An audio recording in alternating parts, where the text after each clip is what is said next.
సజీవ యాగము.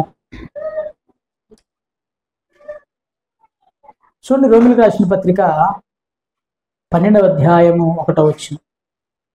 రోమిలకు రాసిన పత్రిక 12వ అధ్యాయము 1వ వచనం. కాబట్టి సహోదరులారా, పరిశుద్ధమును దేవునికి అనుకూలమునైన సజీవ యాగముగా మీ శరీరములను సమర్పించుకొనడని వాత్సల్యమును బట్టి బతిమాలు కొనుచున్నాను. ఇట్టి సేవ మీకు యుక్తమైనది. దానికి స్తోత్రం. హల్లెలూయా. సజీవ యాగము ఏంటిది? సజీవ యాగముగా. చూడండి ప్రియములారా, అసలు యాగం అంటే ఏంటిది? యాగము యాగము అనేటువంటి పదానికి అర్థం ఏంటిది? దీనికి చాలా డిఫరెంట్ మీనింగ్స్ ఉన్నాయి. కానీ బైబిల్లో, హిందూ మెథడాలజీలో చాలా మీనింగ్స్ ఉంటాయి. అశ్వమేధ యాగము అని పేరు ఉండేది. అంటే వాళ్ళు యాగం చేసేటప్పుడు అశ్వము గుర్రాలను వధిస్తే అది అశ్వమేధ యాగం. గోమేధ యాగము, గోవులను వధిస్తే అది గోమేధ యాగం. అసలు యాగం అనేటువంటి పదానికి బైబిల్ డిక్షనరీలో ఉన్నటువంటి అర్థం ఏంటంటే, మనం జాగ్రత్తగా చూస్తే బలి అర్పించుట. చూడండి, బలి సాక్రిఫైస్ అనేటువంటి పదం ఉంటుంది అక్కడ. సాక్రిఫైస్, బలి అర్పించుట. బలి అనగా వధించుట లేదా అర్పించుకొనుట. వధించుట లేదా బలి అవ్వటము, లేదు అర్పించుకొనబడటం. ఇక్కడ మనం జాగ్రత్తగా మళ్ళొకసారి ఆలోచన చేస్తే, సజీవ యాగము అనేటువంటి మాటకి మనం జాగ్రత్తగా చూస్తే లివింగ్ సాక్రిఫైస్ అనేటువంటి మాట మనకు కనపడుతుంది. చూడండి, సజీవ యాగము. సజీవం అంటే బ్రతికుండగానే. జనరల్గా పక్కన మీకు బలి ఆరాధన కనపడుతుంది. ఇది ఒక బలిపీఠము. బలిపీఠం మీద ఒక పశువుని, అది గొర్రె కానీ మేక కానీ లేకపోతే కోడి కానీ ఎద్దును కానీ చంపి దీని మీద పెట్టి వాళ్ళు దహించి దేవునికి బలి ఆరాధన చేసేటువంటి వారుగా మనకు కనపడుతున్నారు. దేవునికి బలి ఆరాధన చేసేటువంటి వారుగా మనకు కనపడుతున్నారు. ఇక్కడ జాగ్రత్తగా గమనించినట్లయితే పౌలు గారు రోమా సంఘానికి హెచ్చరిస్తూ, పౌలు గారు రోమిలను హెచ్చరిస్తూ ఏమంటుందంటే, సజీవ యాగముగా అనగా బ్రతికుండగానే, బ్రతుకుతూ ఉండగానే, లేదా బ్రతికినంత కాలం. లివింగ్ సాక్రిఫైస్ అంటే ఇది కంటిన్యూషన్ టెన్స్ అన్నమాట. ఒక్కసారి ఆ బలి ఆరాధన ఒక్కసారి ఇస్తే సరిపోతుంది. ఈ పశువు ఎన్నిసార్లు కాలిపోతుంది? ఒక్కటేసారి.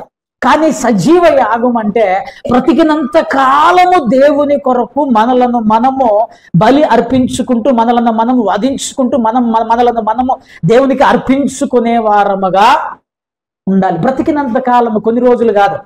చాలాసార్లు మన జీవితాల్లో కొంత కష్టాలు, బాధలు వచ్చినప్పుడు ప్రభు దగ్గరకు వచ్చి ప్రభువాని మోకరించి, మన సమస్తాన్ని కుమ్మరించి ఏడ్చి ప్రార్థన చేసి ప్రభువా నీకు స్తోత్రములు అని చెప్తాం. కొంత కష్టాలు, బాధలు, అన్ని దుఃఖాలన్నీ తీరగానే చూద్దాం దేవుని యొక్క ఆ భక్తి కానీ, దేవుని యొక్క ప్రేమ కానీ, దేవుని ఎడల ఆ సమర్పణ కానీ, ఆ అర్పణ కానీ, ఆ యొక్క స్వభావం కానీ, దేవుని కొరకు బలి అయ్యేటువంటి ఆలోచన కానీ, దేవుని కొరకు తనను తాను దేవుని కొరకు తనను తాను అర్పించుకునేటువంటి స్వభావంగానే మధ్యలో ఆగిపోతూ ఉంటది. కానీ ప్రియమైన బిడ్డలారా, మనము బ్రతికినంత కాలము, బ్రతుకుతూ ఉన్నంత కాలం, బ్రతుకుతూ ఉండగానే బ్రతికి అంటే జీవించే బలి ఆరాధన అనేటువంటిది ఒక రోజుతోటి అయిపోతుంది. కానీ ఇక్కడ సజీవ యాగం అంటే ప్రతి క్రైస్తవుడు, దేవుని నమ్మిన బిడ్డలు ఎలా ఉండాలి అంటే రోజు దేవుని కొరకు అర్పించబడే వారముగా, ప్రతి నిత్యము దేవుని కొరకు మనల్ని మనం అర్పించుకునే వారముగా ఉండాలి అని చెప్పేసి బైబిల్ స్పష్టంగా తెలియచేస్తూ ఉన్నది. ఇక్కడ జాగ్రత్తగా మనం గమనిస్తే ఒక చిన్న ఎగ్జాంపుల్ నేను మిమ్మల్ని అడుగుతా. ఒక తల్లి ఉంది లేదా ఒక తండ్రి ఉన్నాడు. ఒక కుటుంబంలో ఒక తల్లి పాత్ర, బాధ్యత ఎప్పటి వరకు అయిపోతుంది? ఒక తల్లి బాధ్యత ఎప్పటి వరకు అయిపోతుంది? చచ్చిపోయేంత వరకు నడుస్తూనే ఉంటది. తండ్రి బాధ్యత చచ్చిపోయేంత వరకు నడుస్తూనే ఉంటది. ఒక వారం రోజుల తర్వాత రెస్ట్ తీసుకుంటారు. ఇక మీకు మేమేం చేయము, మీకు టిఫిన్ చేయం, భోజనం చేయం, ఏం చేయం, మీరు మీ షాప్ మీద వదిలేస్తారా? జ్వరం వచ్చినా, బాధ వచ్చినా, ఇది ఇది కంటిన్యూషన్ ప్రాసెస్. చచ్చేంత వరకు, చనిపోయేంత వరకు ఆ బాధ్యత నెరవేర్చు. అదే విధంగా ఒక క్రైస్తవుడు చనిపోయేంత వరకు ప్రభు కొరకు అర్పణగా ఆ వ్యక్తి యాగముగా అర్పించబడుతూనే ఉండాలి. హల్లెలూయా. ఇప్పుడు మనం ఏ బలి మీదకి పోదాం? ఏ మేకను తీసుకొద్దాం? ఎక్కడైతే మేక, గొర్రె, కోడో ఏదో అర్పించబడుతున్నది. కానీ వాస్తవానికైతే దేవుని యొక్క యాటిట్యూడ్ ఏంటో తెలుసా? దేవుని యొక్క మనస్తత్వం ఏంటో తెలుసా? దేవుని గురించి రాయబడిన మాట 51వ కీర్తన 16వ వచనం మనం జాగ్రత్తగా చూసినట్లయితే, 51వ కీర్తన 16వ వచనంలో మనం చూస్తే దేవుని యొక్క లేఖనం ఏమని తెలియజేస్తుందంటే, నీవు బలిని కోరువాడవు కావు, కోరిన ఎడల నేను అర్పించుదును, దహన బలి నీకు ఇష్టమైనది కాదు. దావీదు భక్తుడు దేవుణ్ణి గురించి మాట్లాడుతూ, నీవు బలిని కోరువాడవు కావు. ఇప్పుడు చూడండి అమ్మా, వాళ్ళు చెట్లు కొట్టుకుంటున్నారు, మీరు నగలు చూడండి. నీవు బలిని కోరువాడవు కావు. నిజంగా ఆయన బలిని కోరుకున్నట్లయితే దావీదు గారు ఎన్ని మేకలను ఇచ్చేవాడు, ఎన్ని కోడల్ని ఇచ్చేవాడు, ఎంత బలి అర్పించగలిగిన వాడు. నువ్వు బలిని కోరువాడవు కాదు, కోరిన ఎడల నేను నీకు అర్పించుదును, నీకు దహన బలి ఇష్టమైనది కాదు. చూడండి, హెబ్రీయులకు రాసిన పత్రిక 10వ అధ్యాయం 6వ వచనంలో కూడా దేవునికి కొన్ని ఇష్టం లేదట. హెబ్రీయులకు రాసిన పత్రిక 10వ అధ్యాయము 6వ వచనం, పూర్ణ హోమములను పాప పరిహారార్థ బలులను నీకు ఇష్టమైనవి కావు. ఎందుకు ఇష్టం లేదు దేవునికి? పూర్ణ హోమములు, పాప పరిహారార్థ బలులు దేవునికి ఇష్టం లేదట. ఎందుకు ఇష్టం లేదు? ఎందుకు ఇష్టం లేదంటే వాటి వలన ఏ ప్రయోజనము లేదు. ఉందా? బలి ఇవ్వటం వలన, ఇప్పుడు మీరు ఒక మేకను తీసుకుపోయి బలి ఇవ్వటం వలన మీకు వచ్చే ప్రయోజనం ఏమన్నా ఉందా? ఎడ్ల యొక్కలు, మేకల యొక్కలు రక్తము వలన పాపము తీసివేయబడుట అసాధ్యము. ఈ బలుల ఆరాధనలు ఎన్ని ఎందుకు? తమ పాపములను తీసివేసుకోవడానికి, తమ శాపముల నుంచి విమోచన పొందటానికి. ఎందుకు ఈ బలి ఆరాధన ఇచ్చారు? బలి ఆరాధన ఎందుకు ప్రారంభించబడింది? ఆ గొర్రె చేతుల గొర్రె తల మీద కానీ, మేక తల మీద కానీ, కోడి తల మీద కానీ ఆ వ్యక్తి బలి అర్పించేటువంటి వ్యక్తి తన చేతుల నుంచి తన పాప భారం అంతా దాని మీద పోపి, ప్రభువా నా బదులు ఇదిగో దీన్ని నువ్వు పాప పరిహారార్థ బలిగా స్వీకరించు అని చెప్పేసి ఆ వ్యక్తి ఆ యొక్క పశువుని అప్పగిస్తూ ఉన్నాడు. అయితే ప్రియమైన బిడ్డలారా, దేవునికి లేఖనం తెలియదు, నువ్వు బలి కోరువాడవు కాదు. బలి కోరితే బలులు ఇస్తాను, ఇదిగో నువ్వు పాప పరిహారార్థ బలులు, పూర్ణ హోమములు నీకు ఇష్టమైనవి కావు. మరి సజీవ యాగముగా మీరు అర్పించుకున్నది, మీరు సమర్పించుకున్నది మీరు సజీవ యాగముగా అవ్వండి అని పౌలు గారు మళ్ళా హెచ్చరిస్తున్నాడు. అంటే నువ్వు బలి అయిపో అంటున్నాడు. అసలు ఏమి బలి అర్పించాలి? మనం దేన్ని తీసుకొచ్చి అర్పించాలి? దేన్ని తీసుకొచ్చి ఆ యొక్క బలిపీఠం మీద మనల్ని మనం అప్పగించాలి? సజీవ యాగముగా దేనిని అర్పించాలి అని ఆలోచన చేస్తే బైబిల్ స్పష్టంగా ఏమని తెలియజేస్తుందంటే, చూడండి, అదే రోమీయులకు రాసిన పత్రిక 12వ అధ్యాయము 1వ వచనం చదవండి మళ్ళీ. కాబట్టి సహోదరులారా, పరిశుద్ధమును అనుకూలమునైన, జాగ్రత్తగా సజీవ యాగముగా మీ శరీరములను ఆయనకు సమర్పించుకొనుడని వాత్సల్యమును బట్టి మిమ్మలను బ్రతిమాలు కొనుచున్నాను. ఇప్పుడు దేవునికి ఏం అర్పించాలి? బంగారమా? హల్లెలూయా. నిలువు దోపిడి వేస్తారు ఎవరన్నా? వేస్తానంటే ముందు రావచ్చు. నిలువు దోపిడి వేస్తానంటే ముందుకు రావచ్చు. ఏం అర్పించాలి?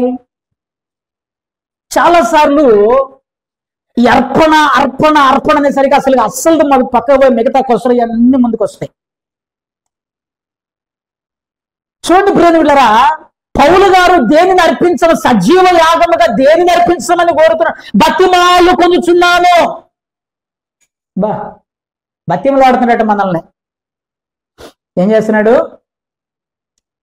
ఇంతగానో బతిమలాడించుకుంటున్నారు. ఎందుకని వీళ్ళు మనుషులు మామూలుగా మాట వినరు. చూడండి, వాస్తవానికి నేను అపోస్తలుడు, గొప్ప స్థితిలో ఉన్నటువంటి వాడు, ఆ రోమిలకు బతిమలాడుతూ, అయ్యా అమ్మా ఇలా ఉండండి, ఇలా అర్పించుకోండి, మిమ్మలను చూడండి, మీ శరీరములను దేన్ని అర్పించాలి? చాలాసార్లు బాధ నేను అనుభవిస్తే నాకు తెలుస్తుంది బాధ ఏంటో. హల్లెలూయా. నా కాలుకు దెబ్బ తగిలింది అనుకో, పక్కనోడైతే కట్టుకట్టుకో అంటాడు, లేదంటే మంది వేసుకో అంటాడు. అదే బాధ వానికి తగిలితే ఆయన ఎక్స్పీరియన్స్ అవుతుంది బాధ. ఇప్పుడు నా కాలుకు దెబ్బ తగిలింది, గోరు లేచిపోయింది, ఆ నొప్పి ఆ బాధ నాకు తెలుస్తుంది. పక్కనోడికి కట్టుకట్టుకు ఏం కాదులెత్తి తగ్గిపోతుంది అని చెప్తాను సింపుల్గా. జనరల్గా భార్యకి బలహీనతో జ్వరం రోగం వచ్చింది అనుకో, మందులు వేసుకమ్మ తగ్గిపోద్ది అని చెప్తాం ఎక్కువ శాతం మంది. అయ్యగారికి జ్వరం వస్తే వాళ్ళు అంటే చూడండి, ఎందుకంటే నేను ఎందుకు ఈ మాట చెప్తున్నా అంటే, ఒక వ్యక్తికి ఆ యొక్క ఎక్స్పీరియన్స్, ఇప్పుడు గొర్రెని బలిచ్చాం, లేకపోతే కోడని బలిచ్చాం, ఆ బాధ దానికి తెలుస్తుంది, నీకు నాకు తెలియదు. సింపుల్ గా మన పాపాన్ని తీసుకుని దాని మీద వేసేస్తున్నాం. అప్పుడు ఆ పాపం యొక్క శిక్ష, పాపం యొక్క ఆ యొక్క బాధ, ఆ వేదన, బలి ఆరాధన నుండి ఎంత కష్టం ఉన్నదో మనకు అర్థం కావట్లేదు. అందుకే మళ్ళీ మళ్ళీ మళ్ళీ మళ్ళీ పాపం చేస్తున్నాం. అందుకని పౌలు గారు ఏమంటుండంటే, నీ కోడె వద్దు, నీ మేక వద్దు. దేవుడు కోరుకుంటున్నటువంటి ఇటువంటి బలి ఆరాధన కాదు. దేవుడు పూర్వ హోమం అడగట్లేడు, దేవుడు పాప పరిహారార్థ బలు అడగట్లేడు. దేవుడు అడుగుతున్నటువంటి యాగము, దేవుడు అడుగుతున్నటువంటి బలి, దేవుడు అడుగుతున్నటువంటి అర్పణ ఏంటయ్యా అంటే, నీవే నీ శరీరముతో సహా. శరీరం అంటే ఏంటిది? శరీరంలో ఏముంటాయి? 3. హల్లెలూయా. ఏమేమి అర్పించాలి? దేవునికి యాగముగా అక్కడ మంటల్లో దహించి వేయాలి. ఏం దహించి వేయాలి? ప్రాణము, ఆత్మ, దేహము. ప్రాణాత్మ దేహములు ఈ శరీరంలో 3 ఉంటాయి. ఈ శరీరంలో ఈ 3 కలిసి ఉన్నాయి. మన ఎమోషన్స్, మన ఆలోచనలు, మన తలంపులు. మనిషి ఇక్కడే ఉంటావు, మనసు మాత్రం దేశం అంతా తిరిగి వస్తుంది. మనిషి ఇక్కడే ఉంటావు, కానీ నీ యొక్క ఆలోచనలు మాత్రం ప్రపంచం అంతా తిరిగి వస్తుంటాయి. ఎప్పుడన్నా ఆలోచన చేశారా? అసలు మీ యొక్క హృదయము, అందుకని దేవుడు ఏం చెప్పిండంటే, ఎలా దేవుణ్ణి ఆరాధించాలయ్యా అంటే, పూర్ణ, చెప్పాలి, నేను కంప్లీట్ చేయాలి మీరు. పూర్ణ హృదయంతో, ఆత్మతో, పూర్ణ బలముతో, పూర్ణ శక్తితో, పూర్ణ వివేకముతో నీ దేవుడైన యెహోవాను నీవు. ఎందుకు పూర్ణం పూర్ణం పూర్ణం అన్నాడు? పూర్ణం అంటే ఏంటిది? పూర్తిగా అంతేనా, లేకపోతే బెల్లం పూర్ణాలా? పూర్తిగా, సంపూర్ణముగా, నీ పూర్ణ హృదయముతో. సజీవ యాగం అంటే ఉట్టి విషయం కాదు. సంపూర్ణముగా నిన్ను నీవు ఆ బలిపీఠం మీద దహించి వేసుకుంటూ, నీ ప్రాణ, ఆత్మ, దేహములు నీ దేవుని కొరకు అర్పించబడుతూ, నీకంటూ నాకంటూ ఏది లేక, మన జీవితంలో ఏది ఉంచుకోక, దేవుని కొరకు సమస్తాన్ని పూర్ణ హృదయముతో.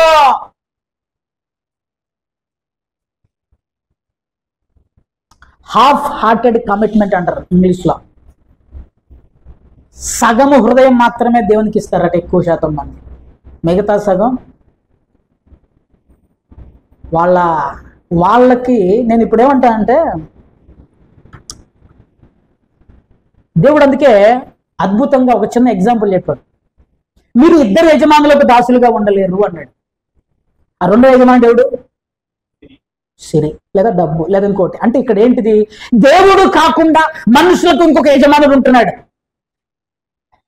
దేవుడు కాకుండా దేవుడి నుంచి నిన్ను పక్కకి ఏదైతే తీసుకుపోతుందో అదే నీకు యజమానురాలు, యజమానుడు.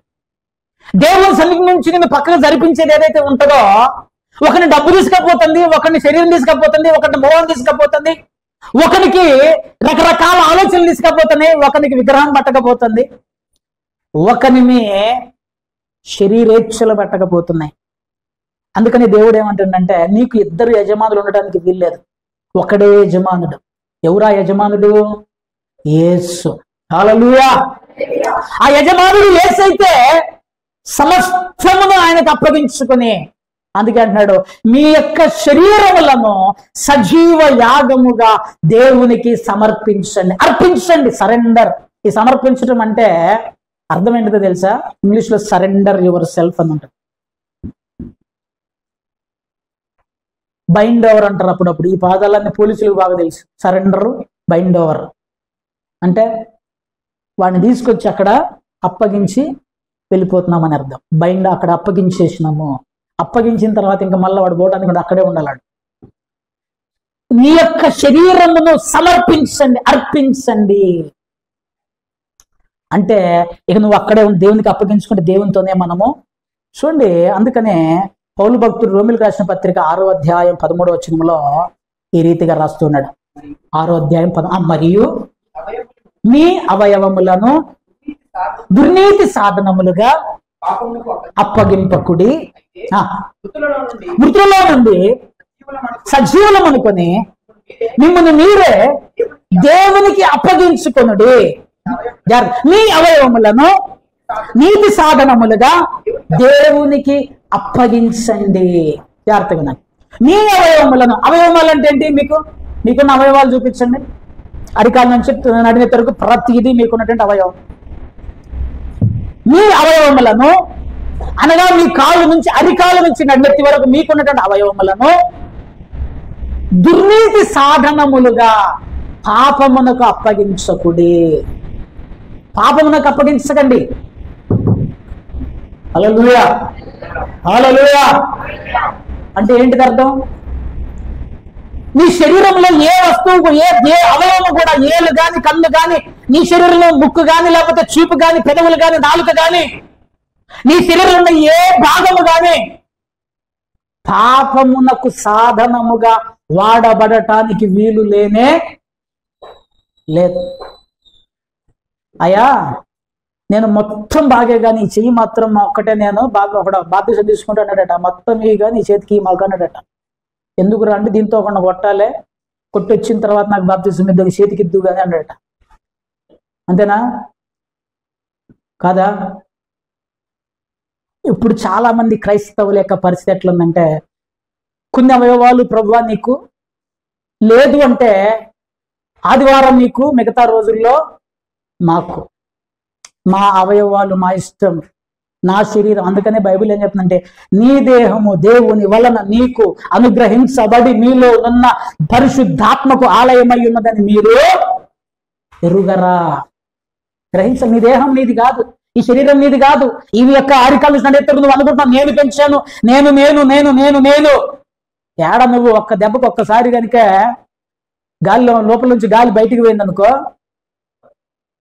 ఖతం 24 గంటలైతే ఉబ్బటం స్టార్ట్ అవుతుంది. 24 hours అయిందనుకో, ఈ నేను నేను నేను నేను అనేటువంటి నువ్వు, నేను నేను నేను అనేటువంటి నేను 24 hours ఉబ్బుతావు. 36 hours స్మెల్ వస్తుంటది. ఇక కొంచెం ఎక్కువ అనుకో టప్పమంటది, ఇక పగిలైపోతుంది, పురుగులే. మన దేహము మనది కాదు. ఈ దేహమును ఒక వ్యక్తి కొనుక్కున్నాడు. అందుకనే ఏమంటాడు, నీ అవయవములను ఏమర్పించాలి? దేవునికి సజీవ యాగముగా ఆ యొక్క అక్కడున్నటువంటి ఆ యొక్క బలి ద్రవ్యము, బలి వస్తువు మేక బదులు నువ్వు నేను కూర్చోవాలి. అక్కడ మనల్ని మనం అప్పగించుకోవాలి. మన దేహము, మన తలంపు, మన ఆలోచన, మన మనస్సు, మన హృదయము, మన అంతరింద్రియ సమస్తాన్ని దేవునికి అప్పగించి, దేవునికి చెరపట్టి, దేవుని సన్నిధికి తీసుకొచ్చి బిడ్డలారా ఆలోచన చేయవలసిన వారమై ఉంటున్నాం. చూడండి 19వ వచనంలో కూడా ఈ మాట రాయబడింది. మీ శరీర బలహీనతను బట్టి మనుష్య రీతిగా మాట్లాడుచున్నాను. ఏమనగా అక్రమము చేయుటకై అపవిత్రతకును అక్రమమునకును మీ అవయవములను దాసులుగా ఎలాగూ ఒకప్పుడు అప్పగించుతిరో, అలాగే పరిశుద్ధత కలుగుటకై ఇప్పుడు మీ అవయవములను నీతికి దాసులుగా అప్పగించండి. ఒకప్పుడు ఈ శరీరముతో చెయ్యని పాపములు చేశాం, ఈ మనస్సుతో, ఈ దేహముతో, ఈ ప్రాణాత్మ జీవనతి మొత్తముతో ఇష్టానుసారంగా బ్రతికాం. అప్పుడు దానికి అప్పగించావు. యేసు రక్తములో కడగబడిన తర్వాత నీ యొక్క దేహములను, మన శరీరములను దేనికి అప్పగించాలయ్యా అంటే నీతికి దాసులుగా. దాసుడు అంటే ఏంటిది? హల్లెలూయా. ఇది మనకు బాగా అర్థం కావాలి. దాసుడు అంటే ఏంటిది? బానిస అని అర్థం.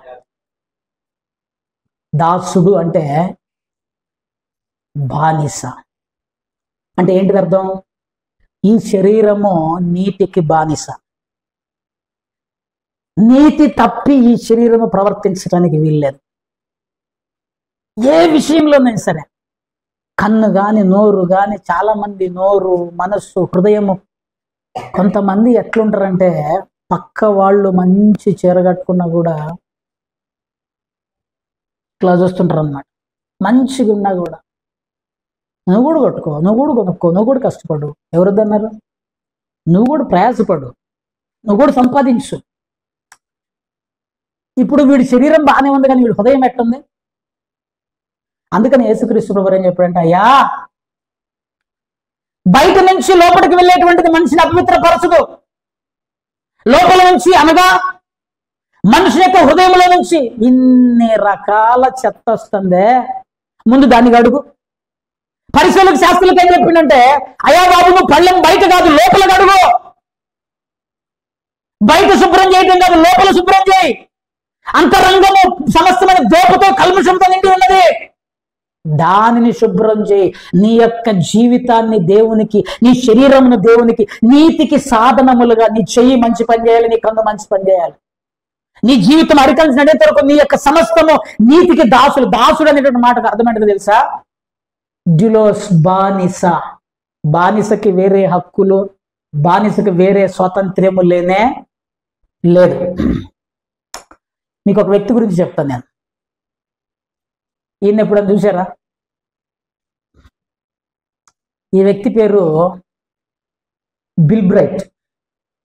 Bill bright campus crusade for Christ. నేను ఎక్కడైతే ట్రైనింగ్ చేశానో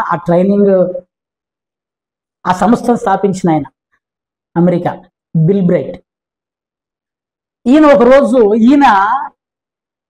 బిల్లీ గ్రహం గారు వింటారు కదా పేరు, బిల్లీ గ్రహం, బిల్ బ్రైట్, రిక్ వారెన్ అని ఇంకొక వ్యక్తి ఉంటాడు. వీళ్ళందరూ సమకాలికులు, ఒకటే వయసు, వీళ్ళందరూ ఒకటే వయసు కలిగినటువంటి వాళ్ళు. ఈ రిక్ వారెన్ అనేటువంటి వ్యక్తి ఒక పుస్తకం రాయడం మొదలుపెట్టాడు. దాని పేరు purpose driven life. 40 days general అని ఉంటుంది, మీకు ఆన్లైన్లో కూడా, అమెజాన్లో కూడా దొరుకుతుంది. అద్భుతంగా ఉంటుంది పుస్తకం, పర్పస్ డ్రివెన్ లైఫ్. ఆ పుస్తకం రాస్తూ దాంట్లో ఒక చోట వీళ్ళు ముగ్గురు కలిసి మాట్లాడుకున్న సందర్భాన్ని గుర్తు చేసి రాశాడు. నేను ఈ యొక్క కోడ్స్ అన్ని ఎందుకు ఇస్తున్నా అంటే, ఆ పుస్తకం నేను చదివాను కాబట్టి చెప్తున్నా. ఈ ముగ్గురు కూర్చున్నప్పుడు బిల్లీ గ్రాహం గారు బిల్ బ్రైట్ అనేటువంటి ఈ వ్యక్తిని అడిగాడట, బిల్ బ్రైట్, నేను ప్రపంచవ్యాప్తంగా సువార్థికునిగా సువార్త చేశా, ప్రపంచంలో పెద్ద పెద్ద క్రూసేడ్స్ పెట్టా, ఎక్కడ కూడా నాకు పర్మనెంట్ పాస్టర్స్ కానీ సేవకులు కానీ లేరు. బిల్లీ గ్రాహం గారి తరఫున పర్మనెంట్గా పరిచర్య చేసేటువంటి పాస్టర్లు ఎక్కడా లేరు. ప్రపంచంలో ఆయన వస్తాడు, మీటింగ్ పెడతాడు, వెళ్ళిపోతాడు, అంతే ఆయన పరిచర్య అది. కానీ నువ్వు ఇప్పుడు ఈయన స్థాపించినటువంటి సంస్థ 198 దేశాల్లో ఉంది. 198 దేశాల్లో పరిచర్య ఉంది. బిల్ బ్రైట్ గారు స్థాపించినటువంటి పరిచర్య క్యాంపస్ క్రూసేడ్ ఫర్ క్రైస్ట్ 198 దేశాల్లో ఉంది. 198 దేశాల్లో కూడా జీతం లేకుండా పనిచేసే వాళ్ళే ఉన్నారు. ఎందుకు నీ పరిచర్య ఎట్లా మిగిలిపోయింది అని చెప్పేసి అడిగాడట. అడిగితే ఈయన లోపలికి పోయి ఏం ఆన్సర్ చెప్పలేదు. లోపలికి పోయి ఒక ఫ్రేమ్ పట్టుకొని వచ్చి బిల్లీ గ్రాహం గారికి ఇచ్చాడట. ఇచ్చి దాని మీద డేట్ ఉంది, సంతకం ఉంది, బిల్ బ్రైట్ గారి సంతకం ఉంది. దాంట్లో ఏమని రాసిందంటే, డేట్ వేసి, దేవుడు ఆయన పరిచర్యకు పిలిచిన రోజు, lord today onwards I am your slave అని రాసి, ఒక అగ్రిమెంట్ రాసి సంతకం పెట్టి దాన్ని ఫ్రేమ్ కట్టించుకొని ఇంట్లో పెట్టుకుంటాడు. ఎందుకు నీ పరిచర్య ఇంతగానో వర్ధిల్లిందంటే ఆయన చెప్పిన మాట ఏంటంటే, నేను దేవునితో ఒక నిబంధన చేసిన, ఆ నిబంధన ఏంటంటే, ఈ రోజు నుంచి నేను నీకు బానిసను, నేను ఈ రోజు నుంచి నీకు బానిసను సేవ నిబంధన చేసిన, ఆ నిబంధనను బట్టి ఈరోజు పరిచర్య ఎందుకు మిగిలిందంటే అదే నిబంధన అని చెప్తున్నాడు. నీ జీవితంలో, నా జీవితంలో మనము దేవునికి దాసులంగా, దేవునికి బానిసలుగా, దేవునికి అప్పగించుకుంటే దేవుడు ఖచ్చితంగా నిన్ను బానిసలా చూడు సుమా. తప్పిపోయిన కుమారుడు వచ్చి ఏమడిగాడు? ప్రభువా, తండ్రి, నీ ఇంట్లో పనివాడిగా ఉంటా అన్నాడు. పనివానిగా ఉంటా అన్నాడు. కానీ ఆయన ఏం చేశాడు? పనివని కాదురా బాబు, నువ్వు నాకు రే ప్రశస్తమైన వస్త్రం తీసుకురండి, చెప్పులు తీసుకురండి, ఉంగరం తీసుకురండి, తప్పిపోయిన ఈ నా కుమారుడు నాకు దొరికాడు. మనము ఉత్సహించి సంతోషించడం మంచి వేటను పోయండి, పండగ చేశాడు. మనము అప్పగించుకుంటే దేవుడు మనల్ని బానిసలుగా చూడడు, దేవుడు మనల్ని వారసులుగా చూసేటువంటి వాడైంటున్నాడు. ఇక్కడ ఎక్కడ వస్తుందంటే మనం అప్పగించుకోకనే యాగముగా, సజీవ యాగంగా మనల్ని మనం దేవునికి అర్పించుకోక తలకాయ నొప్పి అంత వస్తుంది. ఈయన ఊరికే మాటలతో చెప్పలే, ఐ ఆమ్ యువర్ స్లేవ్ అని మాటలతో చెప్పలే. నేను మీకు ఒక ఎగ్జాంపుల్ చెప్తా. ఈయనకి అమెరికా ప్రభుత్వం వాళ్ళు మత సంబంధమైనటువంటి పరిచర్య, అంటే రిలీజియస్ పరిచర్య సర్వీస్ కొరకు ఒక ప్రైజ్, ఒక లాటరీ ఇచ్చేవాళ్ళు. దాని పేరు టెంపుల్టన్ లాటరీ. ఏంటిది? Templeton lottery. 1996 సంవత్సరంలో ఈయనకి ఇచ్చారు దాన్ని. 1996 సంవత్సరంలో ఆ లాటరీ ప్రైజ్ వచ్చింది ఈయనకి. ఆ ప్రైజ్ కాస్ట్ ఎంతో తెలుసా? $1.1 మిలియన్. ఎంత? $1.1 మిలియన్. ఆ టెంపుల్టన్, ఇది మీరు గూగుల్లో పెట్టినా కూడా వస్తుంది. బిల్ బ్రైట్, ఇది ఈ కింద, ఇది మొత్తం నేను గూగుల్లోంచే తీసిన దీన్ని, ఈ కింద దాన్ని. $1.1 మిలియన్. ఆయన ఏం చేశాడో తెలుసా? $1.1 మిలియన్ అంటే వాటిని ఆ వచ్చిన డబ్బు వచ్చినట్టు మొత్తాన్ని తీసుకుపోయి ఉపవాస ప్రార్థనలకి, పరిచర్య వ్యాప్తి కొరకు ఆ యొక్క $1.1 మిలియన్ అట్లా ఇచ్చేసాడు ఆయన. $1.1 మిలియన్ అంటే ఎంతో తెలుసా మన ఇండియన్ కరెన్సీలో? సుమారు 90 లక్షలు. ఎంత? 90 లక్షలు.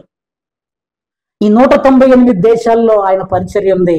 వాళ్ళ కొడుకులు ఎవరు ఆ పరిచర్యలో నాయకులుగా లేరు. అందరూ వాళ్ళు కూడా మాలాంటి సాధారణ వ్యక్తులుగా ఉన్నారు. ఆ లీడర్షిప్ లో వాళ్ళు లేరు. ఆయన అట్లా పెట్టలే. ఆయన నువ్వు కూడా పరిచర్య చేసుకొని బ్రతుకు, దేవుడు నీకు ఇస్తాడు, నాయకత్వం ఎవరు వస్తే వాళ్ళు ఇస్తారని చెప్పేసి తన కింద ఉన్నటువంటి నాయకులకు అప్పగించాడు ఆయన పరిచర్య. ఎందుకు ఈ మాట చెప్తున్నానంటే, నువ్వు నేను మన శరీరములను, మన అవయవములను మన కొరకు ఈరోజు మనం ఎట్లయిపోయామంటే, సజీవ యాగముగా అర్పించుకోండి అని అంటే బతిమాలుకుంటున్నాడు. అయ్యా, ఈ లోకం మంచిది కాదు, అయ్యా ఈ లోకంలో ఉన్నవి ఏది మేలు కాదు, నీ జీవితాన్ని దేవునికి అప్పగించు. ఈ లోకంలో ఉన్నదంతా అనగా ఏమన్నా ఈ లోకంలో శరీరాశ, నేత్రాశ, ఈ మూడుటి వలన ఏ ప్రయోజనం లేదు. పరిగెడుతూ ఉన్నావు, చూపుతోటి పరిగెడుతున్నావు, శరీరాశతోటి పరిగెడుతున్నావు, జీవపు డంబము, నాలాంటి వాడు లేడు, నేను లేను, నేనేంటిది, నా కథ ఏంటిది, ఏమి లేదు. ప్రియమిలరా, దేవునికి అప్పగించుకునేటువంటి వారముగా, దేవునికి మనల్ని మనం అప్పగించుకునేటువంటి వారముగా ఉండాలి అని చెప్పేసి బైబిల్ స్పష్టంగా తెలియజేస్తుంది. ఎందుకు అప్పగించుకోవాలో తెలుసా? ఈరోజు పరిస్థితులు ఎలా ఉన్నాయి నేను మీకు చెప్తా. శ్రమలకు సిద్ధంగా, సజీవ యాగముగా ఆ బలిపీఠం ఎక్కడానికి సిద్ధంగా ఉండాలి మనం. ఈరోజు క్రైస్తవులైనటువంటి మనము సుఖముల కొరకు, సౌఖ్యముల కొరకు, ఇక మేలుల కొరకు వీటిని గురించి ఆలోచించే దినం పోయినాయి. ఇప్పుడున్న దినాలు ఏంటి అయ్యా అంటే, బలిపీఠములు ఎక్కటానికి సిద్ధపడవలసినటువంటి సమయం ఇది. చూడండి, అందుకని పౌలు గారు ఏమంటుందంటే, గలతీయులకు రాసిన పత్రిక 2వ అధ్యాయం 20వ వచనం. గలతీయులకు రాసిన పత్రిక 2వ అధ్యాయం 20వ వచనం. నేను క్రీస్తుతో కూడా సిలువ వేయబడి ఉన్నాను, ఇక నువ్వు జీవించువాడు నేను కాను, జీవించుచున్నాడు శరీరమందు నన్ను ప్రేమించి తన్ను తాను అప్పగించుకునిన విశ్వాసము వలన జీవించుచున్నాను. హల్లెలూయా చెప్పాలి, హల్లెలూయా. నేను క్రీస్తుతో కూడా సిలువ వేయబడి ఉన్నాను. ఎవరి మాట చెప్తుంది? దానికి స్తోత్రం, హల్లెలూయా. నేను చెప్పినట్టు చెప్పండి, పక్కన వాళ్ళకి చెప్పండి, నేను క్రీస్తుతో కూడా సిలువ వేయబడ్డాను. ఇప్పుడు ఎవరు సిలువ వేయబడ్డారు? ఎవరు ఎవరు సిలువ వేయబడ్డారని చెప్తున్నావు నువ్వు. మన యాటిట్యూడ్ ఎలా ఉండాలంటే సిలువ వేయబడే మనస్తత్వాన్ని కలిగి ఉండాలి. సజీవ యాగం అంటే ఏంటిది? బలిపీఠములు ఎక్కటానికి సిద్ధంగా ఉండాలి. యేసుక్రీస్తు ప్రభువారు త్వరగా వస్తే బాగుందని ఎంతమంది కోరుకుంటున్నారు? కోరుకుంటున్నారా? యేసుక్రీస్తు రావాలంటే మనము ఆ శ్రమల గుండా ప్రయాణం చేయాలి. యేసుక్రీస్తు రాకడలో ఘోరమైనటువంటి యుద్ధములు కలుగుతాయి. ఇక రకరకాల భయంకరమైన శ్రమలు భూమి మీదకి వస్తాయి. క్రైస్తవులు హింసించబడతారు. నా నిమిత్తము జనులు మిమ్మల్ని నిందించి హింసించి మీ మీద చెడ్డ మాటల్లో పలుకున్నప్పుడు మీరు ధన్యులు, ఆనందించండి. ఈ శ్రమలొద్దుగా నీ ప్రభువు నువ్వు రావాలంటే కుదరదు. యేసుక్రీస్తు ప్రభువు చెప్పాడు, రాజ్యం మీదకి రాజ్యం వస్తుంది. ఒక చిన్న ఎగ్జాంపుల్ చెప్తా. మీరు ఇప్పుడు గాజా లేదా సిరియా లేకపోతే ఇజ్రాయెల్ దేశాలు చూడండి. ఈ నుంచి వాడు బాంబు వేస్తాడు, అక్కడున్నట్టు అమాయకుడు కూడా చచ్చిపోతున్నాడు. నాకెందుకు ఈ బాధ అనటానికి లేదు, అక్కడ అనుభవించాల్సిందే. మీకు ఒక చిన్న డాటా అంటే తెలుసు కదా, ఇన్ఫర్మేషన్ మీకు ఒకటి చూపిస్తా. ఎడ్వర్డ్ విలియమ్స్ గారు అని ఒక ఆయన మన తెలుగులోనే వాక్యాలు చెప్తుంటాడు. ఆయన ఒక చిన్న షార్ట్ మెసేజ్ మనం చూసిన. ఇంతకుముందు క్రైస్తవులను హింసించేటువంటి దేశాల జాబితాలో భారతదేశం 28వ 29వ దేశంగా ఉందట ఇంతకు ముందు. ఈ 10 ఏళ్లలో భారతదేశం యొక్క ప్లేస్ ఏంటిదో తెలుసా? క్రైస్తవులను హింసించేటువంటి దేశాల జాబితాలో 28వ స్టేజ్ నుంచి 9వ స్టేజ్కి వాకిందట. అంటే ఏంటిది అర్థం? ఎక్కువ హింస ప్రారంభమైంది. ఎక్కువ హింస భారతదేశంలో క్రైస్తవులకు జరుగుతూ ఉన్నది. ఈరోజు నీకు నాకు ఇబ్బంది కలగకపోవచ్చు. ఈరోజు మీరు కొన్ని నార్త్ ఇండియాలో ఉన్నటువంటి రాష్ట్రాలకు వెళ్ళండి. కేవలం మొన్న మాతో పాటు ట్రైనింగ్ చేసి అక్కడ పరిచయం చేసిన ఒక వ్యక్తి మొన్న నాకు మెసేజ్ వచ్చింది. ఫలానా వ్యక్తి పాస్టర్ గారు కేవలం ఆయన ఇంట్లో ప్రేయర్ నడుపుతున్నందుకు మత మార్పిడి చట్టం కింద లోపల తీసుకుని జైలు వేసారు. 6 నెలలు బెయిల్ లేదట. మధ్యప్రదేశ్, ఉత్తరప్రదేశ్, యోగి గారి రాష్ట్రం. వాళ్ళు ఫోన్ మెసేజ్లు పెట్టారు, మీరు ప్రార్థన చేయండి ఆయన కొరకు అని. ఈరోజు మనము తెలంగాణ రాష్ట్రంలో బాగానే ఉన్నాం, చెప్పలేం భవిష్యత్తు ఎలా ఉంటుందో. సో అప్పుడు క్రైస్తవుడు ఎట్లా తయారు కావాలి? శ్రమలకు. అందుకని పౌలు గారు ఏమంటుండంటే బలి యాగమునకు సిద్ధముగా ఉండాలి, సజీవ యాగమునకు సిద్ధముగా ఉండాలి. బ్రతుకుతూ ఉండగానే సిలువ మోయటానికి సిద్ధంగా ఉండాలి. బ్రతికినంత కాలము సిలువ మోయటానికి సిద్ధంగా ఉండాలి. బ్రతుకు ముగించేంత వరకు యేసు క్రీస్తు కొరకు సిలువను ఎత్తుకొని నడిచేటువంటి క్రైస్తవులంగా మనము. అందుకే యేసుక్రీస్తు నన్ను వెంబడించువాడు, ఆ రోజు చెప్పాడు, నన్ను వెంబడించువాడు తన సిలువను ఎత్తుకొని నన్ను వెంబడించాలి. ఈ రోజుల్లో ఇక గుట్టిగా నీకు అది నీకు ఇది, క్రైస్తవ్యం సగం ఎందుకు వెనకపోతుందో తెలుసా? తాలు అంతా ఎగిరిపోతుంది, తాళంతా రాలిపోతుంది, గట్టి గింజలు మాత్రమే మిగులుతాయి. నువ్వు గట్టి గింజవా తాలు గింజవా? పై క్రైస్తవుడువా? పునాది వేర్లు నిగిపోయినటువంటి వేర్లు తన్నినటువంటి చెట్టువా? మనం ఆలోచన. అందుకనే పౌలు గారు ఏమంటుంటే నేను సిలువ వేయబడ్డాను. కొట్టుకోండి, తనుకోండి, హింసించండి, నేను మాత్రము క్రీస్తు కొరకు అర్పించు. ఇక బానిసను కొడితే ఇంకేముంది? మనం ప్రభువుకు బానిసలము, ప్రభువుకు అర్పించబడిన వారముగా మనం ఉండాలి అని చెప్పేసి బైబిల్ స్పష్టంగా తెలియజేస్తూ ఉన్నది. హల్లెలూయా. చూడండి ప్రియమైన బిడ్డలారా, తిమోతి రాసిన 2వ పత్రిక 3వ అధ్యాయము 12వ వచనం. తిమోతికి రాసిన 2వ పత్రిక. క్రీస్తు యేసునందు బ్రతుకను ఉద్దేశించు వారందరూ హింస పొందుతురు. మీరు యేసుక్రీస్తు ప్రభువు శిష్యుల గురించి చరిత్ర చదివితే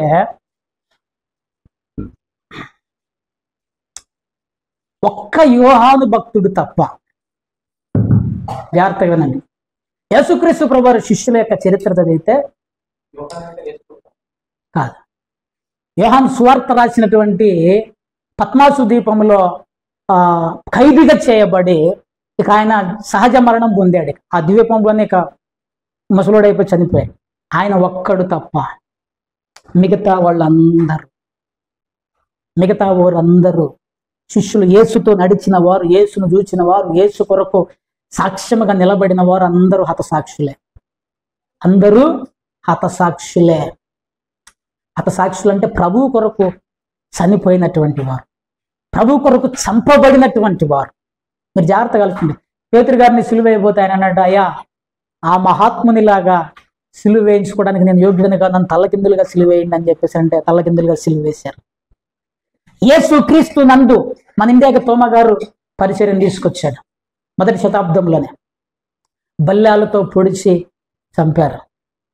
ఇప్పటికీ చెన్నై పట్టణంలో థామస్ మౌంట్ అని ఉంటుంది, తోమా సమాధి అని ఉంటుంది. థామస్ మౌంట్ కొండ మీద ఆయన సమాధి చేశారు.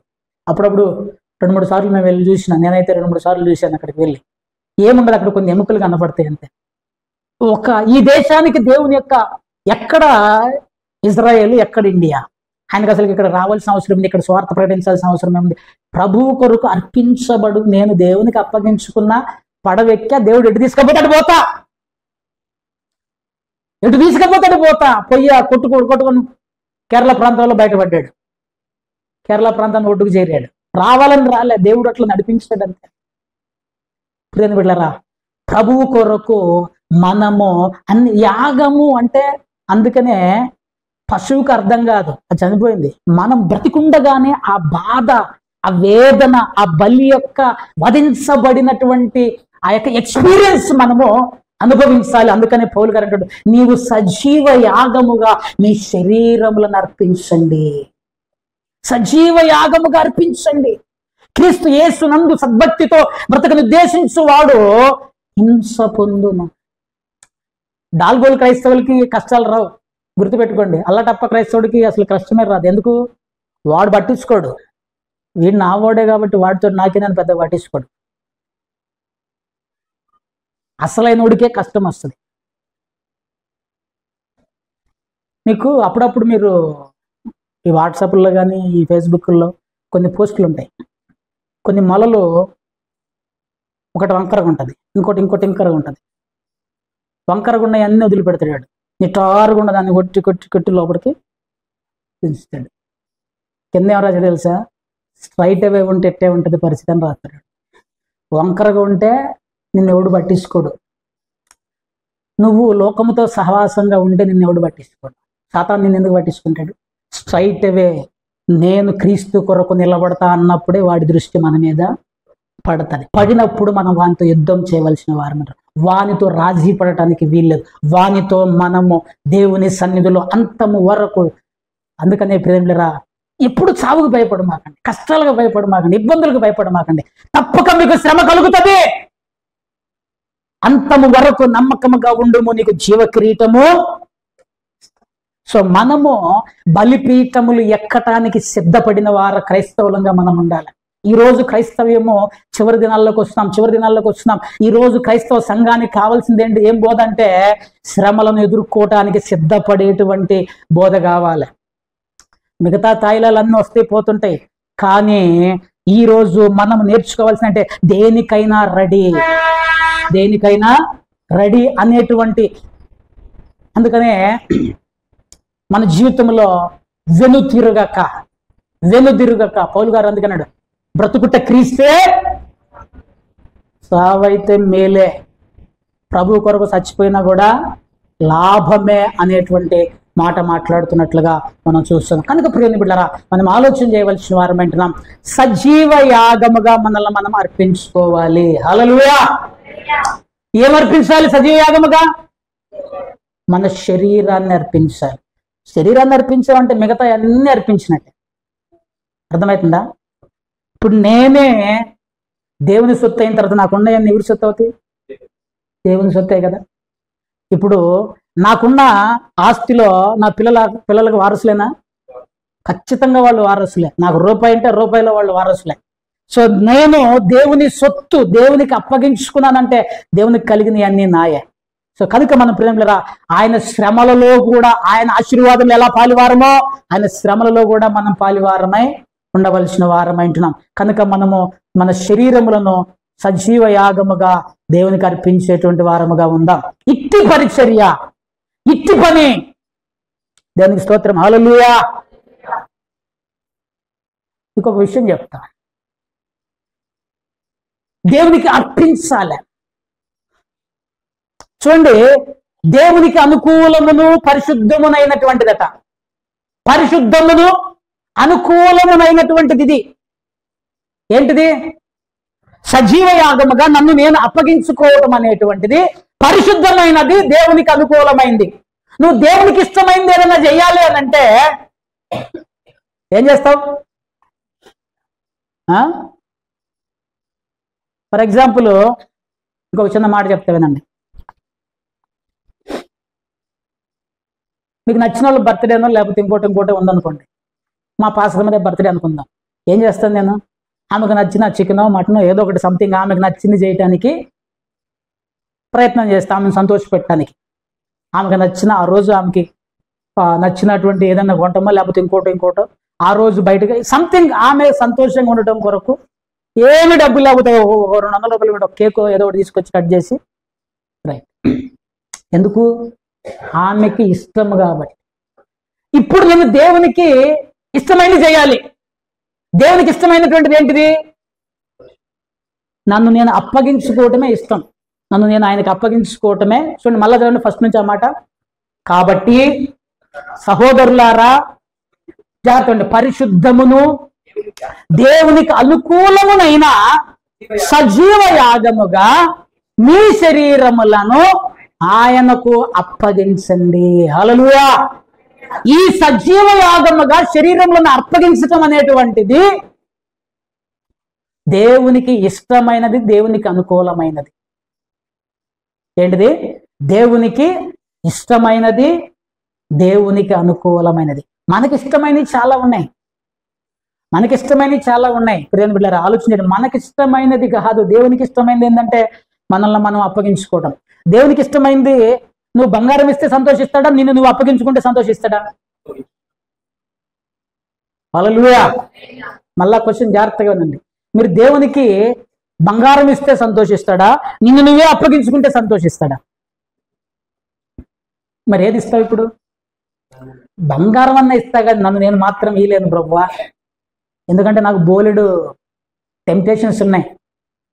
చిన్నప్పుడు మా అమ్మ నన్ను చర్చికి రారా అంటే, ఇప్పుడా ఈ వయసులోనా? నేను ఎన్ని సినిమాలు చూడాలి, ఎన్ని షికారులు చేయాలి, ఎంత ఎంజాయ్ చేయాలి, ఈ ఎంజాయ్ అంతా ఎడిపోవాలి, ఇప్పుడు దేవుడు నమ్మకం ఉంటున్నావు ఏందమ్మా? నా కదా, చాలా మందికి మన ఇష్టాలు చాలా ఉన్నాయి, అందుకే దేవునికి అప్పగించుకోలేకపోతున్నాం. మన కోరికలు చాలా ఉన్నాయి, అందుకే దేవునికి సమర్పించుకోలేకపోతున్నాం. కనుక దేవునికి మనల్ని మనం అప్పగించుకోవటం అనేటువంటిది అది దేవునికి ఇష్టమైనటువంటిది అని చెప్పేసి అని బైబిల్ తెలియజేస్తుంది. చూడండి, 51వ కీర్తన 17వ వచనంలో చక్కటి మాట రాయబడింది. విరిగిన మనస్సే దేవునికి ఇష్టమైన బలులు. దేవా, అలక్ష్యము చేయము, విరిగి నలిగిన హృదయము. దేవునికి ఇష్టమైన బలి ఆరాధన ఏంటిది? కొవ్విన కోడలు తీసుకురావటమా?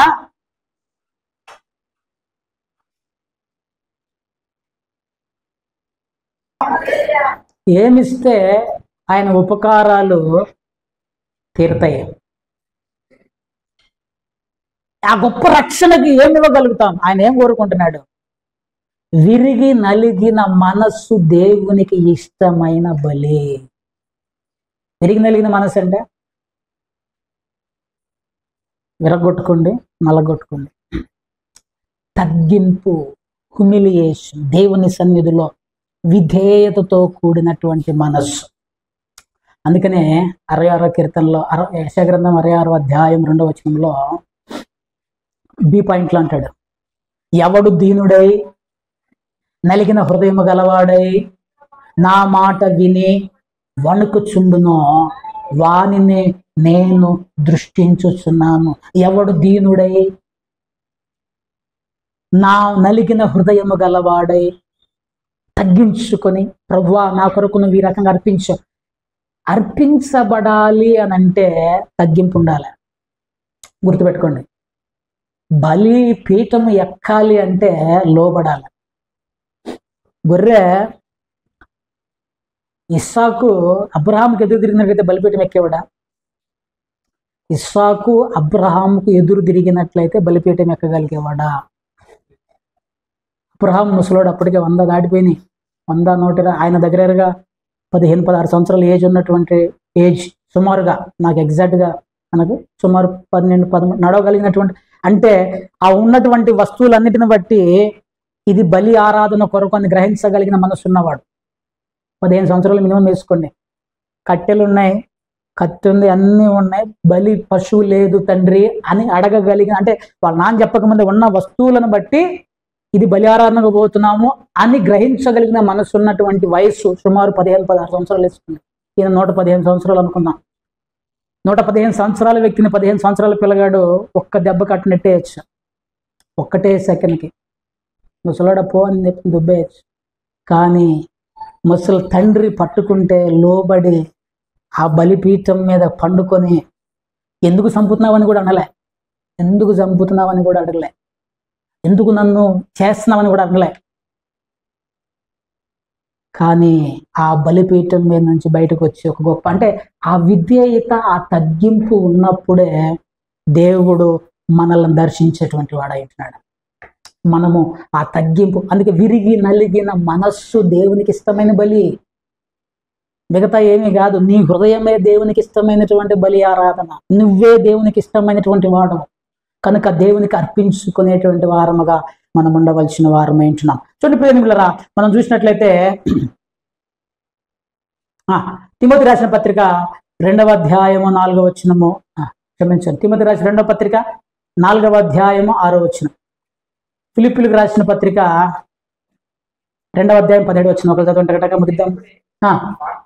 పానార్పణముగా వెడలిపోవు కాలము సమీపమై ఉన్నది. ఫిలిప్పీలకు రాసిన 2వ పత్రిక, ఫిలిప్పీలకు రాసిన పత్రిక 2వ అధ్యాయము 17వ వచనం, మరియు యాగములోను సేవలోను పానార్పణముగా పోయబడితిని, మీ అందరితో కూడా సంతోషింతును. ఇక్కడ రండి, పానార్పణముగా పోయబడితిని. డ్రింకింగ్ ఆఫరింగ్ అంటారు దీన్ని ఇంగ్లీష్, డ్రింకింగ్ ఆఫరింగ్. పానార్పణముగా పోయబడ్డాను. పానార్పణం అంటే పానము అర్పణ, నీరు అనుకుందాం. బాటిలో నీళ్ళు ఉన్నాయి, ఒక గ్లాసులో నీళ్ళు ఇచ్చారు నాకు, ఇంటికి వచ్చి తాగేసిన, గ్లాసులో ఎంటీ అయిపోయింది, ఇంకేమైనా ఉంటాయా దాంట్లో? యాక్చువల్గా అయితే అర్పణగా పోస్తూ ఉన్నారు నీరుని, అర్పణగా. నీరు ఆ రోజుల్లో మీరు 35వ అధ్యాయం ఆదికాండం మీరు తర్వాత చదువుకోండి, అక్కడ ఒక స్తంభాన్ని నిలిపి యాకోబు దాని మీద పానార్పణము చేసి దాన్ని అభిషేకించాడు అని, ఒక రాయిని నిలిపి స్తంభంగా నిలిపి పానార్పణము పోసిన తర్వాత దాంట్లో ఇంకేమైనా ఉంటాయా? అర్థమైంది నా క్వశ్చన్. పానము అర్పణ, దీంట్లో నీళ్లు ఉన్నాయి, పోసేసాం, ఇంకా దీంట్లో మిగిలిన ఏమన్నా ఉన్నాయా అంటే ఏంటిది అర్థం? ఎంటీ వెజల్, ఖాళీ పాత్ర. నేను దేవునికి అందుకని పౌలు గారు అంటాడు, నేను ఇప్పుడే పానార్పణముగా పోయబడుచున్నాను, నేను వెడలిపోవు కాలము సమీపమైన, నేను పానార్పణముగా పోయబడుచున్నాను.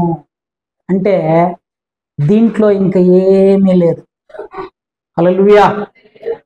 దీంట్లో ఇంకేమీ, ఈ యొక్క పాత్రలో ఇంకేమీ లేదు. అంటే ఏంటిది అర్థం? పాత్ర ఎవరు ఇక్కడ? నేను. ఇక నా లోపల ఇంకా ఏమీ లేదంటే ఏమి లేదు. అహం, గర్వం, నాది, నేను, నా మనస్సు, ఇక నా దగ్గర ఏమి, మొత్తము దేవుని కొరకు అర్పించబడి ఎంటీ. కనుక ప్రియమిత్రులారా, మనము దేవునికి సంపూర్ణముగా అర్పించుకునేవారముగా. ఇక్కడ ఒక ప్రశ్న ఉంది, ఈ ప్రశ్న మనల్ని మనం వేసుకోవాలి. ఏంటిదా ప్రశ్న? జాగ్రత్త చదవండి. దేవునికి సంపూర్ణముగా అర్పించబడకుండా మిగిలినది మీలో ఇంకేమన్నా ఉందా? కంప్లీట్గా అర్పించబడకుండా, సంపూర్ణముగా దేవునికి అప్పగించుకోకుండా ఇంకా నీలో ఏదైనా ఉన్నదా? సజీవ యాగముగా అర్పించబడకుండా నిన్ను ఆపుతున్నటువంటిది ఏదైనా ఉన్నదా? ఆలోచన చేసుకోండి. దేవుడు మనల్ని దీవించునుగాక. ఇప్పటివరకు మనం నేర్చుకునే మనుషులు చూస్తే సజీవ యాగముగా మన శరీరములను మనం అర్పించుకోవాలి, సమర్పించుకోవాలి, సరెండర్ చేయాలి. ఇది దేవునికి అనుకూలమైనటువంటిది, పరిశుద్ధమైనటువంటిది. అట్టి పరిశుద్ధమైన అనుకూలమైనటువంటి అర్పణగా మనల్ని మనం అర్పించుకుందాం. దేవుడు మనల్ని దీవించును గాక. ఆమేన్. తలలు వంచండి, ప్రార్థన చేసుకుందాం. తలలు వంచండి, ప్రార్థన చేసుకుందాం.